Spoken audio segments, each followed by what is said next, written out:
Leiamos. Visto que a justiça de Deus se revela no Evangelho de fé em fé, como está escrito, o justo viverá por fé. Vamos orar mais uma vez? Senhor, nós já colocamos diante de Ti a necessidade que temos de aprender, de sermos edificados com a Tua palavra.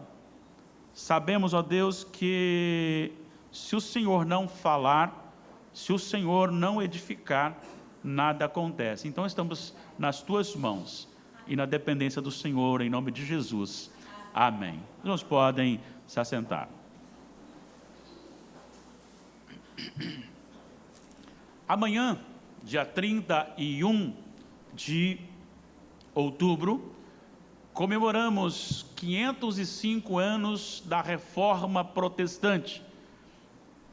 A Reforma Protestante foi um marco na história, foi um retorno de parte da igreja às Sagradas Escrituras, por isso reforma. Entendeu-se que aquilo que estava sendo plantado e a direção que a igreja caminhava estava fora do conceito da palavra de Deus, e dentro disso são colocados alguns pilares que direcionam a questão da fé reformada, pensando que a partir deste momento, 31 de outubro de 1517, quando foram pregadas ali, não apenas isto, muito mais, mas esta ideia de que as Escrituras, somente as Escrituras são a palavra de Deus, e ela é a base da igreja. Que a salvação, ela é inteiramente pela graça, e somente pela graça. A conduta da igreja, o direcionamento da igreja é somente pela fé. E quando você olha essas questões, você começa a observar que nós precisamos de retornar a esta reforma. Também, só Jesus e glória somente a Deus. Glória somente a Deus. Quando nós olhamos para a igreja hoje, eu quero iniciar então esta palavra acalmando o seu coração. Hoje é um dia histórico para a nação brasileira. Eu não sei o que Deus preparou para nós. Independentemente do que aconteça, Deus está no controle e Ele dirige a nossa nação. O que mais precisamos entender é que em momento algum a igreja vive pelas suas obras. Ela não confia em candidato A ou candidato B, embora ela exerça no Brasil o seu dever de escolher ou de votar naquele que mais se aproxima com a palavra de Deus. E diante do que acontecer hoje, eu tenho a minha consciência tranquila diante daquilo que olhei pela palavra de Deus e ali fiz o meu voto. Aqueles que escolherem de forma equivocada a palavra de Deus, responderão a Deus no último dia, sim, responderão. Mas independentemente disso, a igreja não depende de um candidato, de um político, de você e de mim. A igreja não depende de obras. A igreja se move, o evangelho se move de fé em fé. Muitas vezes nós pensamos que a nossa mão de obra resolverá o problema.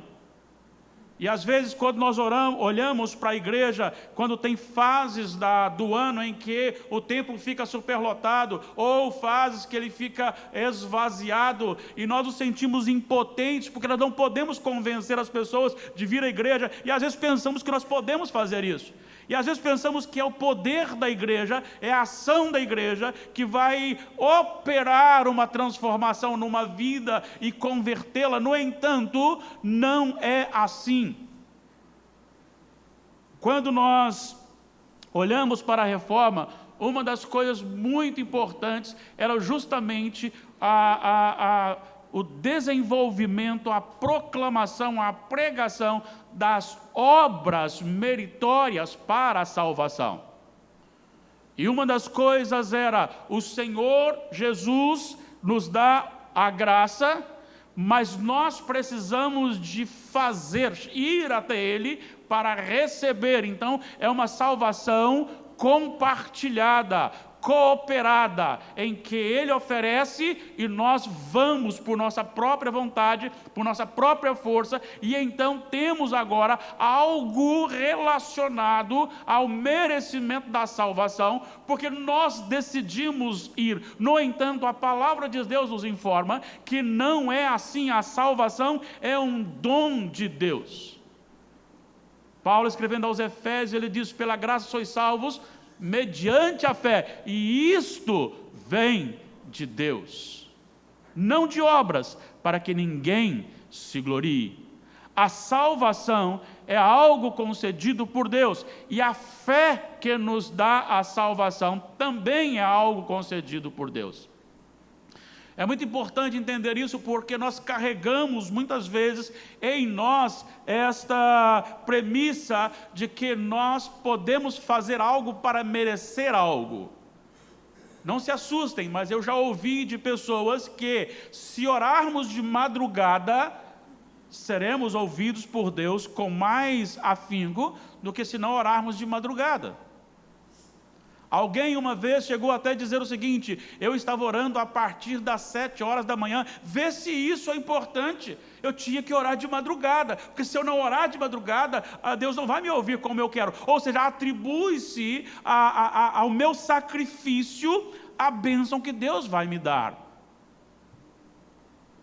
E por mais que você tente desvencilhar, o coração do homem está sempre se obrigando. Ele não aceita algo que é de graça. Ele não gosta daquilo que é de graça. Tudo que é de graça é desmerecido pelo homem. Eu vou citar apenas uma expressão da nossa língua portuguesa. Quando você recebe alguma coisa e você quer agradecer, normalmente nós usamos a expressão com 2 palavras: muito.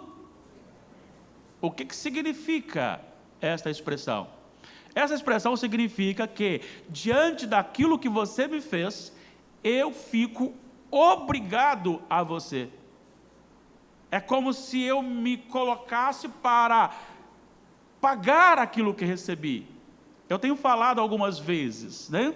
Eu tenho falado algumas vezes e você pode entender isso de maneira muito, muito clara. Talvez você não seja assim, mas já percebeu uma coisa? Quando você recebe 2 presentes, um presente de aniversário, você recebe um presente no valor de R$300 e recebe um outro presente no valor de R$30, de uma pessoa e de outra pessoa. Quando é no aniversário daquela pessoa que lhe deu R$30, você vai retribuir, vai dar um presente aproximado de R$30. Quando você vai dar um presente àquele que deu 300, aproximadamente R$300, porque nós não admitimos que alguém nos dê alguma coisa, temos que retribuir. E muitas vezes olhamos assim também para a palavra de Deus, para o reino de Deus, e achamos que nós queremos ou podemos retribuir para merecer. Lucas capítulo 17, versículo 10, o Senhor Jesus diz: depois de haveres feito todas as coisas que lhe fosse ordenado, ainda deveis dizer: somos servos indignos, porque só fizemos aquilo que nos foi ordenado. Ainda que cumpríssemos toda a ordenança, ainda assim seríamos indignos. Para sermos dignos, nós teríamos que fazer além do que nos foi ordenado. E, no entanto, nem aquilo que é ordenado nós fazemos. A fé é algo que move a igreja. A fé é algo que conduz a igreja. A fé é algo que alimenta a igreja. E quando eu disse aqui hoje sobre a questão, independentemente do que aconteça, o que tem acontecido aí fora prova o aumento gigantesco dos sinais do retorno de Cristo, porque nós estamos agora num movimento global, nós estamos agora num movimento universal, nós estamos num movimento agora que é num conceito mundial dentro de um princípio só, e isto tem, de certa forma, chegado no Brasil também. Eu vou lhes dizer uma coisa: se você hoje chegar numa universidade e se você disser assim: eu sou budista, eles batem palma para você e quer saber como funciona.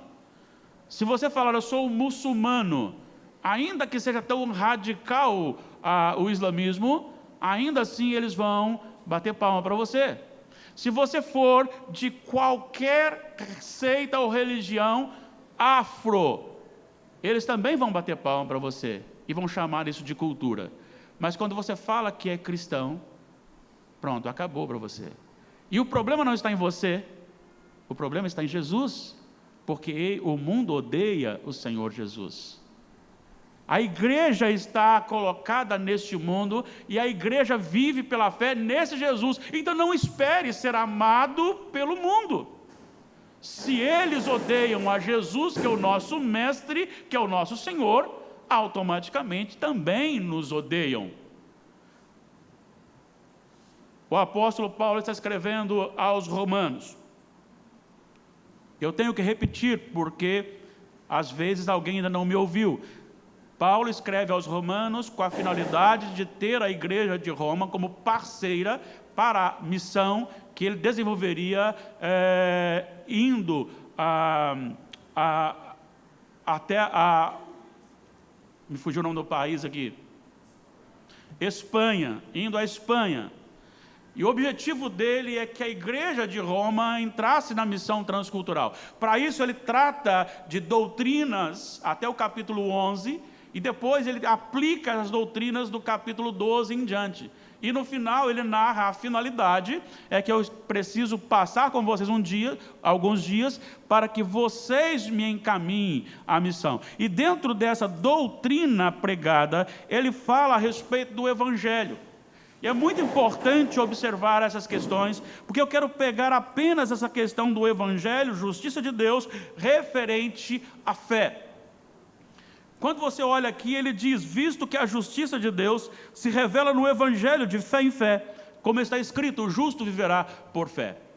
Isto foi a base que Deus usou para tirar as escamas dos olhos de Lutero.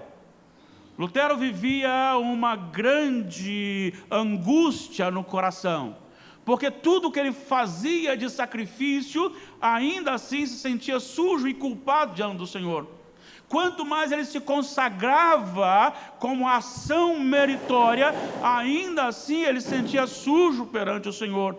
E aquilo ardia no seu coração, aquilo machucava o seu coração, até que um dia ele se depara com este texto, o justo viverá por sua fé. E quando isso entra no seu coração, o Espírito Santo abre os seus olhos, ele agora enxerga que a salvação não depende do seu sacrifício, da sua consagração, mas a sua consagração é fruto da sua salvação pela fé. E quando nós vemos a questão aqui apresentada, nós precisamos mostrar algumas coisas. Primeiro, para mim, a melhor definição de evangelho, dado até nós, é aquela que eu ouvi do reverendo missionário Ronaldo Lidório. E ele disse que a melhor definição para o evangelho é que o evangelho é o Senhor Jesus. Nada mais, nada menos. Jesus é o evangelho. Ele é a boa nova. Ele é a boa nova que chega ao nosso coração. É Ele que é a boa nova. E quando você pensa na questão da justiça, você pensa não numa justiça decadente, complicada, numa justiça injusta, como temos exercido aqui neste mundo, mas uma justiça plena, revelada neste Evangelho. Então o Evangelho tem o objetivo de revelar uma justiça, e esta justiça revelada neste Evangelho, ela é revelada ao nosso coração de fé em fé. Veja bem, o justo viverá por fé. Fé, diz o autor aos Hebreus, é que mesmo? É a certeza de coisas que se não veem, a convicção de fatos que se esperam, ou, invertido, o que se espera e o que se vê, que se não vê, ou seja, tanto faz, alguma coisa que ainda não está em você, ou você não viu porque ainda não veio, ou porque você não viu porque está no passado, ou porque você não viu porque está no futuro. Isto é fé. Isto é fé. E quando nós deparamos com a questão fé, tem sido alvo de Satanás tirar a fé da igreja. Olha só, 1 de Pedro, capítulo 5.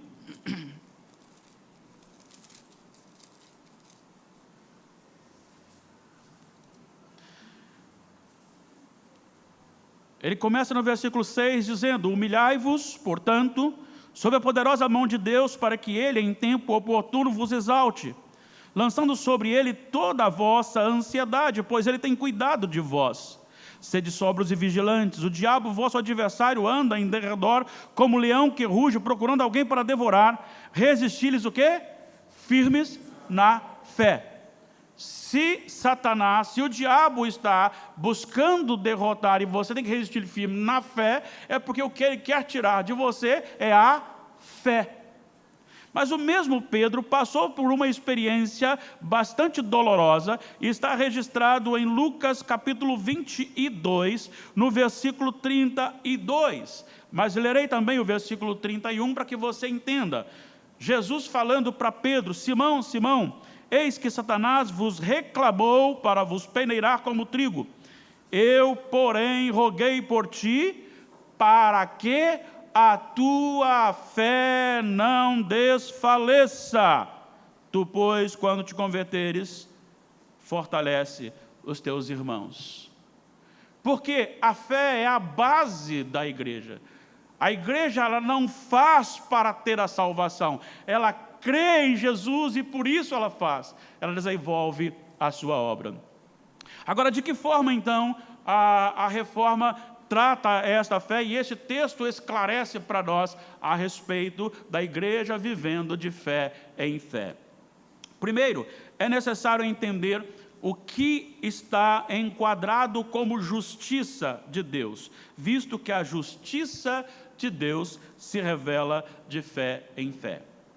Nós temos dois textos muito idênticos, um em Êxodo capítulo 34, versículos 6 e 7, e o outro Naum, capítulo 1, versículo 3, que narram, o primeiro quando Moisés quer ver a glória de Deus, e Deus o coloca numa fenda, coloca a sua mão e passa, ao ver então um pouco da glória de Deus, ele fala sobre a misericórdia de Deus, e ele falando da misericórdia de Deus, ele diz assim: ainda que não inocenta o culpado. Deus não inocenta o culpado. Naum também fala sobre o poder de Deus, a majestade de Deus, e diz que jamais, ele é misericordioso, mas jamais inocenta o culpado. Então, como Deus pode salvar-nos, sendo nós culpados? A justiça de Deus, ela é revelada no Evangelho, porque esta justiça, ela é então apresentada ao mundo como o ato da salvação de Deus, não sendo uma injustiça. E de que forma então esta justiça nos é aplicada ou revelada? É só você olhar o capítulo 3, que está logo à frente de Romanos, capítulo 3, versículos 24 e 25. Olha só o que ele diz: sendo justificados gratuitamente por sua graça. Você pode também ler assim: sendo justificados sem motivo algum por sua graça, mediante a redenção que há em Cristo Jesus, a quem Deus propôs no seu sangue como propiciação, mediante a fé, para manifestar a sua justiça, por ter Deus, na sua tolerância, deixado impunes os pecados anteriormente cometidos. Versículo 26, ele fala de novo da manifestação da justiça, tendo em vista a manifestação da sua justiça no tempo presente, para ele mesmo ser o justo e o justificador daquele que tem fé em Jesus. O que ele está dizendo é que o sacrifício de Cristo, quando Jesus ali é crucificado, ele recebe a punição de todos os eleitos de Deus. O Evangelho é o quê? É a morte e ressurreição de Jesus. E esta morte de Jesus revela que Deus aplicou sobre ele a cobrança que deveria ser minha, sua e de todo aquele que se entrega a Jesus. Por isso, então, não há uma questão de um perdão sem um pagamento. Há um pagamento. E ele vai dizer ali que há uma redenção, ou seja, um preço de resgate. Deus nos resgatou. E qual é o preço? Diz o apóstolo Pedro na primeira epístola, capítulo 1, talvez lá no versículo 18 até 20, ele diz que nós não fomos comprados por ouro ou por prata, mas pelo precioso sangue de Cristo vertido na cruz do Calvário. O que você e eu recebemos não é um alto salário de pagamento, não é aquilo que alguém disse, vou pagar um alto preço pela salvação desses moços, dessas moças, no valor aí vou pagar em euro, em dólar, porque é mais uma moeda. Não, é a própria vida do próprio Filho que foi entregue por você e por mim.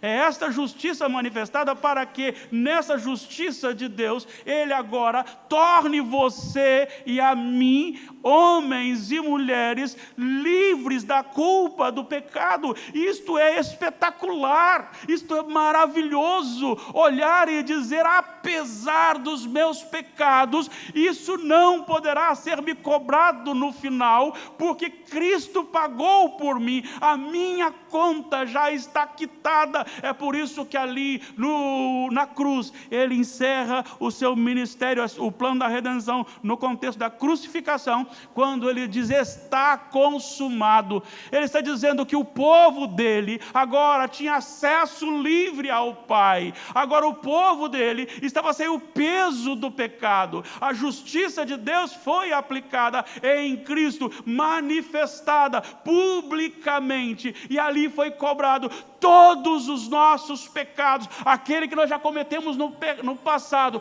aquele que às vezes cometemos hoje, e aquele que às vezes cometeremos depois, todos eles, dos eleitos de Deus, já estão enquadrados em Cristo Jesus. Todos os pecados de Adão, todos os pecados de Abraão, todos os pecados de Noé, Abraão, de Isaac, de Jacó, de Moisés, de Davi, de Isaías, de Jeremias, de Ezequiel, de Daniel, todos os filhos de Deus, todos aqueles que temeram o Senhor, todos os pecados dos apóstolos, todos os pecados da igreja primitiva, todos os pecados dos pais da igreja, todos os pecados nossos atuais, todos os pecados daqueles que ainda crerão, todos eles foram cobrados na cruz do Calvário, e isso é justiça de Deus revelada no Evangelho. E a igreja não faz nada para pagar, não existe nada para pagar, não existe.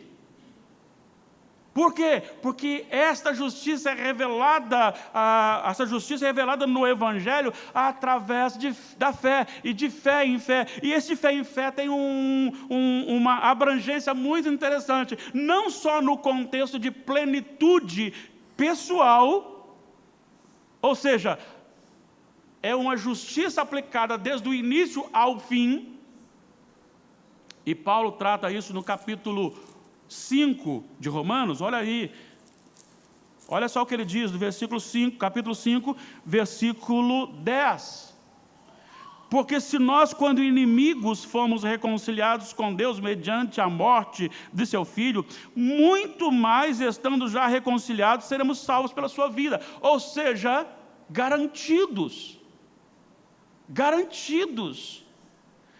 O irmão do Senhor Jesus, Judas, ele também escreve sobre essa convicção. Olha o que ele diz, versículo 24: ora, aquele que é poderoso para vos guardar de tropeços e para vos apresentar com exultação e imaculados diante de sua glória. Ele está dizendo que de maneira pessoal, você não perde a sua salvação se realmente você está em Jesus, se realmente você se converteu ou foi convertido, se realmente você é eleito de Deus. Mas também, de fé em fé, tem uma amplitude de geração em geração, de etnias, de que o Evangelho é poderoso de salvar todos aqueles que Ele tem para salvar, e todos aqueles que Ele tem para salvar serão salvos do mesmo modo, através da fé. Por isso, de fé em fé. É por isso que nós hoje vivemos com a nossa consciência tranquila de salvação. No entanto, não gostamos daquilo que cometemos como pecado. Você pode então dizer o seguinte: então significa que aquele que sofre muito e aquele que sofre menos, ambos precisam o mesmo tanto de Jesus? Sim, ambos precisam o mesmo tanto de Jesus. Você que nasceu no lar evangélico e que nunca se afastou do Senhor Jesus, e aquele pior estuprador, aquele que defende o aborto como se fosse algo maravilhoso para a vida, aquele que defende a liberação das drogas, aquele que vende a droga, aquele que está envolvido em magias negras, aquele que está fazendo as piores obras deste mundo das trevas, você, eu e eles precisamos o mesmo tanto de Jesus. Porque a questão não é o quanto pecamos, é se pecamos, e todos nós pecamos. E sem Jesus estamos destituídos da glória de Deus. Então, por isso, de fé em fé, todas as etnias, os ciganos precisam, os albaneses precisam, os mongóis precisam, e assim por diante, você e eu precisamos de Jesus. É de fé em fé, é de fé para nós e é de fé para eles. É a graça para nós, é a graça para eles. Então não há nenhum mérito, não chegue para Deus, bata no peito e diga: ah, Senhor, eu frequento a igreja há muito tempo, ah, Senhor, eu tenho orado de madrugada, ah, Senhor, eu tenho ficado sem comida, tenho feito jejum, ah, Senhor, olha para mim e me dá alguma coisa porque eu mereço. Não. É mais fácil você olhar para o Senhor e dizer: ó, Senhor, ser propício a mim, pecador. É de fé em fé. Aí você pode pensar outra coisa: mas espera aí, pastor, então se não tem nada a ver com a minha obra, então para que eu vou viver para o Senhor? Olha só o que o apóstolo Paulo responde no capítulo 6, versículo 1. Depois de ter falado no capítulo 5, versículo 20, sobreveio a lei para que avultasse a ofensa, mas onde abundou o pecado, superabundou a graça. Ele diz: que diremos, pois? Permaneceremos no pecado para que seja a graça mais abundante? Eles: de modo nenhum. Ele explica por quê. Como viveremos ainda no pecado, nós o que para ele morremos? Ou seja, nós quando fomos salvos, nós morremos para o pecado, nós não somos mais deste mundo, nós não somos mais propriedade deste mundo. E pensando nisso, eu conclamo você a pensar sobre a missão da igreja aqui na terra. Não importa o que aconteça, não importa, um dia, sim, instalará na terra a grande tribulação. Um dia, sim, haverá uma perseguição para a igreja. Pode ser agora, pode ser daqui a um tempo, pode ser daqui a mais tempo, não importa, mas isso acontecerá. Mas o que eu quero dizer para você é o seguinte: a igreja não depende do Estado, a igreja não depende de pessoas, ninguém segura o evangelho. O apóstolo Paulo estava preso, e na prisão ele então conclama, dizendo: Deus tem usado isto aqui para que o reino cresça. O evangelho, ele não se define pela sua ação.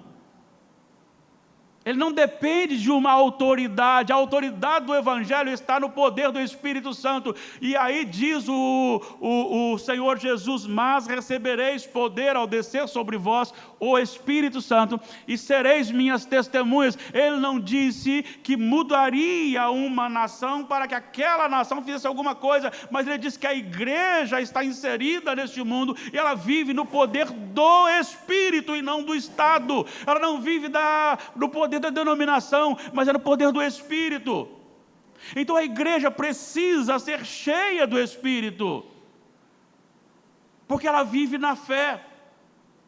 Olhe para a igreja subterrânea. Eles não podem fazer o que estamos fazendo aqui.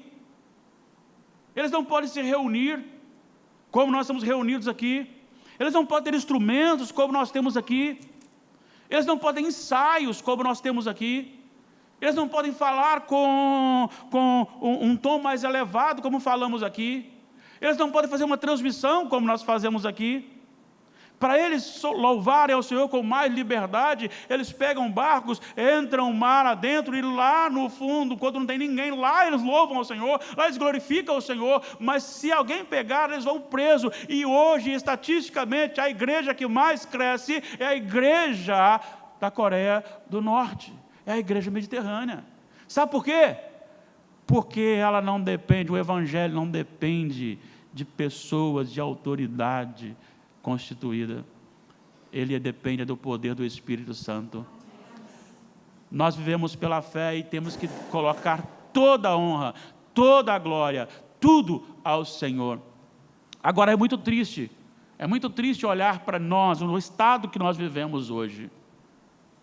Sabe, falta alegria da salvação no povo de Deus. Povo de Deus, se nós tivéssemos alegria e amássemos a Jesus como nós amamos um time de futebol. Eu ouvi de um colega pastor algo que eu achei um pouco estranho. Ele colocou na rede social que se o Flamengo não existisse, o mundo seria para ele muito triste. Se nós amássemos a Jesus desta forma, nada contra você torcer aí para o Flamengo, até porque está feliz agora, né? Que bom, né, Giovanni? Feliz, não tem problema. Mas desde que isso não seja o seu ídolo. Eu vi muito mais manifestação a favor do Flamengo, agora ou contra o outro time ganha, do que crentes falando sobre o Senhor Jesus. Sobre política, muito mais sobre política do que sobre Jesus. A igreja não está aqui para viver neste mundo, nos moldes deste mundo. A igreja está aqui para viver a alegria da salvação. Sabe de uma coisa? É você olhar, quando todos estão contra você, você fala assim, não adianta, pode vir, porque em Jesus, o que? Nós somos mais que vencedores. Sabe aquele que agora é apanhado, preso e executado lá fora? Ele não foi derrotado. Ele ressuscitará em corpo glorificado, e os seus executores, se não se converterem, ressuscitarão para a condenação eterna. Então os fracassados e os perdidos são justamente aqueles que não creem em Jesus. Mas a igreja do Senhor, nada nem ninguém, nem uma prisão e nem mesmo a morte pode derrotar a igreja, porque ela vive na fé daquele que já venceu, Jesus Cristo, nosso Senhor. Ele morreu na cruz e Ele ressuscitou. De fé em fé, a igreja vive. Igreja, acorde para a alegria da salvação. Tem o Senhor na sua alegria, vibre com isso. Glorifica ao Senhor com isso, exalte ao Senhor com isso. Eu não estou dizendo aquela gritaria sem noção, eu estou dizendo algo coerente. Quando é para glorificar, quando é para clamar por misericórdia, clamar por misericórdia, mas seja atuante, seja vibrante, porque você é um escolhido do Senhor, e foi escolhido, e recebeu, porque recebeu a fé, e essa fé veio de Deus, para que você cresça em Jesus, e na justiça de Deus, e essa justiça foi suficiente, para que você agora estivesse com a sua nota promissória da condenação carimbada com o carimbo de Jesus, está pago. Alegre-se no Senhor. Sabia que quando Paulo escreveu, alegrai-vos sempre no Senhor, outra vez vos digo, alegrai-vos, ele estava preso? Sim, estava preso. E ele está dizendo, nós não estamos presos, embora estejamos presos, porque o evangelho não pode ser preso. O mundo pode prender o evangelista, mas não o evangelho. Pode prender o missionário, mas não a missão. Pode prender o pregador, mas não a pregação, porque o evangelho ninguém segura. E disse Jesus, é nesta palavra que eu creio, por isso de fé em fé, as portas do inferno não prevalecerão. Os que são do Senhor serão salvos, porque a justiça de Deus se revela no evangelho de fé em fé. Você crê? Se você crê nessa grandeza, então pare de viver triste, pare de viver confiado nas coisas deste mundo, Pare de lançar a sua esperança. Eu estou falando para mim mesmo, tá? Não é só para você não. Paremos então de lançar a nossa confiança em coisas deste mundo. Estamos aqui de passagem, já sabemos o resultado. Que o Senhor lhe conduza com um espírito de alegria, de gratidão, de júbilo no coração, de fidelidade a Deus.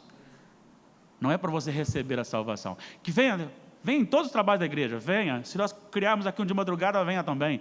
Lá na sua casa, abra a Bíblia todo dia, leia a Bíblia todo dia, fale de Deus todo dia e contribua aqui da igreja, fora da igreja.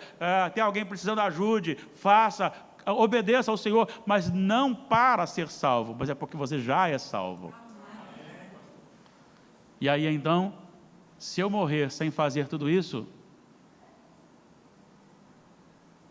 qual a diferença? Se eu morrer antes de fazer tudo isso? Não tem diferença, porque a minha salvação não está naquilo que eu faço, mas naquilo que foi feito na cruz por mim. Mas ficando aqui, eu preciso fazer isso, porque para isto fui salvo, para a glória do nosso Deus. A justiça maravilhosa de Deus, revelada no Evangelho, de fé em fé. E aí ele diz, porque está escrito. Eu só preciso de falar para você isso. A expressão está escrito é algo de um valor contínuo. Foi registrado, e o que foi registrado tem uma validade eterna. Deus nos abençoe, rica